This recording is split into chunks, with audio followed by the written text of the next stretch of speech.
ये मुकाबला है कांटे का और इस बात की पूरी गारंटी है। तो सोचिए मत, जल्दी से बनाइए अपनी favourite team only on my team 11, India की अपनी फैंटेसी। आप देख रहे हैं राजस्थान 10 बजे और आपके साथ में विजेंद्र सोलंकी। संभागवार बड़ी खबरों का सिलसिला शुरू करते हैं और सबसे पहले बात करते हैं जयपुर संभाग की। यहां की बड़ी खबर बता रही हमारी सहयोगी श्वेता मिश्रा। भारत सरकार के कृषि विधेयकों के विरोध में पीसीसी चीफ गोविंद सिंह डोटासरा के नेतृत्व में कांग्रेस नेताओं के प्रतिनिधिमंडल ने आज कलेक्टर से मुलाकात कर राज्यपाल के नाम ज्ञापन सौंपा। डोटासरा के साथ परिवहन मंत्री प्रताप सिंह खाचरियावास, राजस्व मंत्री हरीश चौधरी सहित अन्य कांग्रेस नेता मौजूद रहे। इस अवसर पर पीसीसी चीफ डोटासरा ने कहा कि तीनों केंद्रीय कानूनों के खिलाफ कलेक्टर को ज्ञापन दिया।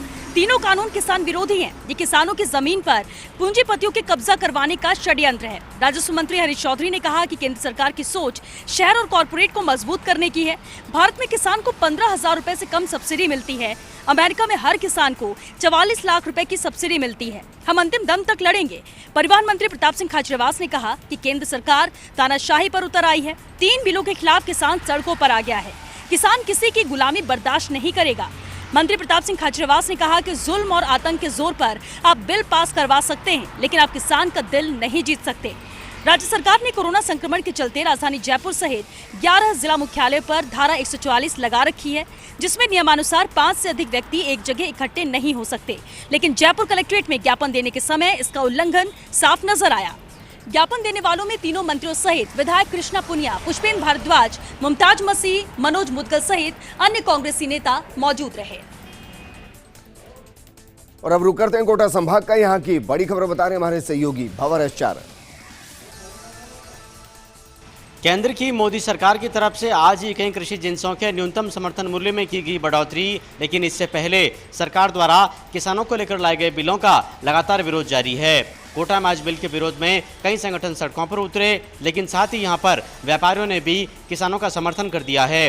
और इसके चलते कोटा में आज कई मंडियां बंद रही। एशिया की बड़ी मंडी माने जाने वाली कोटा की वामाशा कृषि उपज मंडी में आज ना तो नीलामी हुई और ना ही कृषि जिन्सों का लेन देन ही हुआ। तो वहीं कांग्रेसी भी इस बिल के विरोध में आज कोटा में सड़कों पर उतरे और कोटा के सीडी सर्किल के पास कांग्रेसियों ने बिल की प्रतियां जलाई। इसके अलावा कई किसान संगठन भी सड़कों पर उतरे और यहां भी प्रतीकात्मक रूप से बिलों की प्रतियां जलाई गई। विरोध कर रहे संगठनों का कहना है कि ये बिल किसान विरोधी है और इस बिल के आने से किसान कंपनियों का गुलाम होकर रह जाएगा। लेकिन विरोध के इन स्वरों के बीच में कई स्वर बिल के समर्थन में भी उठ रहे हैं। कोटा में आज बीजेपी विधायक मदन दिलावर ने देहात बीजेपी के जिलाध्यक्ष मुकुट नागर के साथ एक प्रेस कॉन्फ्रेंस की और दावा किया कि जो बिल सरकार लेकर के आई है वो बिल वास्तव में किसानों के समर्थन में है। किसानों को अब मंडी के साथ ही साथ कंपनियों में भी सीधे माल बेचने की सुविधा मिलेगी और केंद्र सरकार जिस तरह से किसानों की आय दोगुनी करने का सपना देख रही है, उस तरफ ये एक बड़ा कदम है। रुक करते हैं बीकानेर संभाग का। यहां की बड़ी खबर बता रहे हमारे सहयोगी लक्ष्मण राघव। बीकानेर में भी आज कोरोना के 85 नए मरीज सामने आए हैं। दरअसल बीकानेर राजस्थान के उन 11 संवेदनशील जिलों में है जहां कोरोना के पेशेंट लगातार बढ़े हैं। मुख्यमंत्री के निर्देशों के बाद बीकानेर में भी धारा 144 इम्पोज है। आज जिला कलेक्टर नमित मेहता की अगुवाई में एसपी प्रहलाद कृष्णिया के साथ एक फ्लैग मार्च निकालकर ये संदेश दिया गया कि कोरोना एडवाइजरी की पालना की जाए। खासतौर पर 144 लागू होने के बाद ये जरूरी था कि लोग इस बात को समझें, सोशल डिस्टेंसिंग की पालना करें, 5 से अधिक एक साथ सार्वजनिक स्थानों पर इकट्ठा ना हो, साथ ही साथ मास्क पहने। कलेक्टर नमित मेहता ने कहा कि नागरिक भी इस बात को समझें कि उनकी स्वास्थ्य की बेहतरी के लिए है, इसलिए वे सहयोग करें। अभी चालान कम काटे गए हैं, लेकिन जरूरी है कि नियमों का पालन करें। कलेक्टर का कहना था नो मास्क नो एंट्री की कोशिश जो है हम शुरू कर चुके हैं। यदि अब पालना नहीं हुई तो चालान भी होंगे। तो कुल मिलाकर कहा जा सकता है कि जिला प्रशासन ये प्रयास कर रहा है कि कोरोना की जो एडवाइजरी जारी की हुई है उसकी अक्सरतः पालना हो। ये बात सही है कि तमाम प्रयासों के बावजूद कोरोना संक्रमण लगातार चल रहा है। अस्पताल में अव्यवस्थाओं को लेकर भी लगातार खबरें आ रही हैं। हालांकि प्रशासन का दावा है कि तमाम व्यवस्थाएं हैं, ऑक्सीजन सिलेंडर भी खरीदने के निर्देश पहले ही दिया जा चुके हैं, लेकिन फिर भी ये बात बार बार आ रही है कि संभाग के सबसे बड़े अस्पताल में सीनियर डॉक्टर्स जो हैं कहीं ना कहीं लापरवाही बरत रहे हैं। हालांकि डॉक्टर्स का कहना है कि ऐसा कुछ नहीं है। कई बार प्रेशर बहुत ज़्यादा होता है, न केवल कोरोना के पेशेंट्स आ रहे हैं, दूसरी बीमारियों के मरीज भी आ रहे हैं, एक्सीडेंट्स के मरीज भी आ रहे हैं, इसलिए कई बार कुछ दिक्कतें होती हैं। लेकिन कोविड सेंटर्स में पूरी तरह से सावधानी बरती जा रही है, इलाज मुहैया करवाया जा रहा है। और अब रुक करते हैं भरतपुर संभाग का, यहाँ की बड़ी खबर बता रहे हैं हमारे सहयोगी विनोद तिवारी। में घुसकर कट्टे की नोक पर नाबालिग से 2 युवकों ने किया दुष्कर्म के दंश की शर्मिंदगी के कारण नाबालिग ने फांसी का फंदा लगाकर की जीवन लीला समाप्त। मौके से परिजनों और ग्रामीणों ने एक को पकड़कर किया पुलिस के हवाले। वहीं पुलिस ने तत्परता दिखाते हुए दूसरे आरोपियों को किया दस्तयाब। घर में सो रही एक नाबालिग से 2 युवकों ने हथियार की नोक पर बुरा काम कर दिया। नाबालिग ने शर्मिंदगी के चलते हुए फांसी पर झूलकर अपनी जीवन लीला समाप्त कर ली। परिजनों द्वारा दर्ज कराई गई रिपोर्ट में बताया है कि उनकी 15 वर्षीय बालिका अपने घर में सो रही थी, तभी 2 युवक मनोज और हरिकेश उनके घर में घुस आए और कट्टे की नोक पर आरोपियों ने बारी बारी से नाबालिग से दुष्कर्म किया। बालिका की चीख पुकार सुनकर जब परिजन जगे तो मौके से भाग रहे दोनों आरोपियों में से एक आरोपी मनोज को पकड़कर बंदी बना लिया, वहीं दूसरा आरोपी हरिकेश मौके से भाग निकला। इसके बाद पूरे इलाके में मातम छा गया है। वहीं पुलिस अधीक्षक केसर सिंह शेखावत ने भी मौका मुआयना कर मामले की पड़ताल की है। मामले को लेकर जांच कर रहे अधिकारियों को भी जिला पुलिस अधीक्षक ने आवश्यक दिशा निर्देश दिए हैं। और अब रुक करते हैं अजमेर संभाग का, यहाँ की बड़ी खबर बता रहे हैं हमारे सहयोगी शुभम जैन। जिले में बढ़ते जा रहे हैं नाबालिगों पर अत्याचार के मामले। आज जिले के किशनगढ़ में नाबालिग के साथ सामूहिक दुष्कर्म कर सोशल मीडिया पर वीडियो बनाकर वायरल करने का मामला आया सामने। वहीं आज जिले के किशनगढ़ शहर थाना क्षेत्र में नाबालिग के साथ दुष्कर्म करने का वीडियो वायरल करने का मामला सामने आया। थाना पुलिस ने मामले में त्वरित कार्रवाई करते हुए एक महिला सहित 4 आरोपियों को गिरफ्तार किया है। पुलिस के अनुसार आरोपियों ने नाबालिग के हाथ दुष्कर्म किया, उसके बाद उसका वीडियो बनाकर एक महिला को भेज दिया। महिला ने उस वीडियो को सोशल मीडिया पर वायरल कर दिया। आरोपियों ने 28 अगस्त को वारदात को अंजाम दिया था, जहां नाबालिग को बेला पफला का फ्लोरा के पास ले गए। यहां बारी बारी से तीनों युवकों ने उसके साथ दुष्कर्म की वारदात को अंजाम दिया। वारदात के बाद नाबालिग का वीडियो को वायरल कर दिया। नाबालिग पीड़िता के पिता ने देर रात्रि में शहर थाने में मामला दर्ज कराया। सीओ सिटी पार्थ शर्मा ने मामले में त्वरित कार्रवाई करते हुए आरोपी श्रीनगर निवासी कमल किशोर माली, शैतान माली व अरई रोड निवासी कमलेश गुजर सहित महिला को गिरफ्तार किया है। शहर थाना पुलिस ने फिलहाल मामला दर्ज कर जाँच शुरू कर दी है। पुलिस ने 4 आरोपियों को गिरफ्तार कर मामले में पूछताछ करना शुरू कर दिया है। वहीं पुलिस 4 आरोपियों को कल न्यायालय में पेश करेगी। हो सकता है पुलिस चारों के लिए मांग सकती है रिमांड।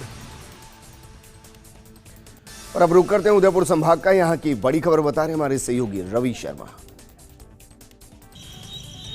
उदयपुर के मोहनलाल सुखाड़िया विश्वविद्यालय में कुलपति प्रोफेसर अमेरिका सिंह और लॉ कॉलेज के डीन प्रोफेसर आनंद पालीवाल के बीच जुबानी जंग हुई तेज। आज लॉ कॉलेज के डीन प्रोफेसर आनंद पालीवाल ने प्रेस कॉन्फ्रेंस करके कुलपति से इस्तीफा मांगा और कहा कि कुलपति ने 2 दिन पहले उन पर जो आरोप लगाए हैं वो सभी निराधार हैं। साथ ही लॉ कॉलेज डीन ने इन तमाम आरोपों की एसीबी से जांच कराने तक की भी बात कह डाली। उदयपुर के मोहनलाल सुखाड़िया विश्वविद्यालय में कुलपति प्रोफेसर अमेरिका सिंह और लॉ कॉलेज के डीन प्रोफेसर आनंद पालीवाल के बीच छिड़ी जुबानी जंग तेज हो गई है। कुलपति द्वारा 2 दिन पहले लॉ कॉलेज डीन पर लगाए गए विभिन्न आरोपों को लेकर आनंद पालीवाल ने आज मीडिया के समक्ष स्थिति स्पष्ट की। लॉ कॉलेज डीन ने साफ किया कि विश्वविद्यालय के कुलपति द्वारा लगाए गए सभी आरोप निराधार हैं और इन सब आरोपों की एसीबी से जांच कराने की मांग करते हैं। लॉ कॉलेज डीन ने कहा कि विश्वविद्यालय के कुलपति द्वारा कानूनी मामलों में विश्वविद्यालय की ओर से उचित कार्रवाई नहीं होने के चलते विश्वविद्यालय को करीब 7.5 करोड़ रुपए का नुकसान प्रोफेसर आनंद पालीवाल के कारण हुआ। इस पर लॉ कॉलेज डीन ने नाराजगी जाहिर करते हुए कहा कि कुलपति को संयमित भाषा का इस्तेमाल करना चाहिए। दरअसल 2 दिन पहले कुलपति आवास पर अखिल भारतीय विद्यार्थी परिषद के छात्रों ने हंगामा किया था। इस हंगामे को लेकर कुलपति अमेरिका सिंह ने लॉ कॉलेज के डीन, जो कि अखिल भारतीय विद्यार्थी परिषद के राष्ट्रीय उपाध्यक्ष भी हैं, आनंद पालीवाल, उनको जिम्मेदार ठहराया था। साथ ही उन पर 7.5 करोड़ रुपए यूनिवर्सिटी को घाटा पहुंचाने का भी आरोप लगाया था। और अब रुक करते हैं जोधपुर संभाग का, यहाँ की बड़ी खबर बता रहे हैं हमारे सहयोगी सुभाष। पाली में सोमवार को दुर्घटना की खबर को लेकर आज लोग सकते में आ गए। पाली के लिए सोमवार की सुबह अच्छी नहीं रही। राष्ट्रीय राजमार्ग 162 पर आज एक मिनी ट्रक के पलट जाने से 4 लोगों की मौत हो गई, जिसमें 2 मासूम बालिकाएं एवं 2 महिलाएं शामिल थी। इसके अलावा 14 लोग घायल हो गए, जिन्हें उपचार के लिए पाली के बांगड़ अस्पताल स्थित ट्रॉमा सेंटर भेजा गया। उस घटना की जानकारी मिलते ही थाना प्रभारी गुड़ा एंडला मौके पर पहुंच गए थे और घायल एवं मृतकों को रेस्क्यू कर बाहर निकाला गया। राष्ट्रीय राजमार्ग 162 कीरवा के निकट ये घटना हुई। उसको लेकर आज जिला प्रशासन व पुलिस प्रशासन भी पूरी तरह से दुर्घटना की जानकारी मिलते ही सतर्क हो गया। उसको लेकर पुलिस अधीक्षक व जिला कलेक्टर अंशदीप ने भी घटना की संपूर्ण जानकारी लेकर अपने अधिकारियों को पूरी चिकित्सा सुविधाएं घायलों को उपलब्ध करवाने के लिए निर्देशित किया। पाली विधायक ज्ञानचंद पारक ने भी घायलों को लेकर प्रमुख चिकित्सा अधिकारी आरपी अरोड़ा से बात कर बेहतर चिकित्सा सुविधा देने के लिए निर्देशित किया था। वहीं आरपी अरोड़ा मुख्य चिकित्सा अधिकारी के साथ साथ अन्य चिकित्सक भी ट्रॉमा सेंटर में पहुंच गए और जितने भी गंभीर रूप से घायल लोग थे उन्हें पूरी तरह से सुरक्षित करते हुए उपचारित किया है। इस घटना को लेकर अब पुलिस मामले को लेकर अगली जांच कर रही है। चलिए, आप सभी का बहुत बहुत शुक्रिया अपने अपने संभाग से जुड़ी बड़ी खबरों से अपडेट कराने के लिए।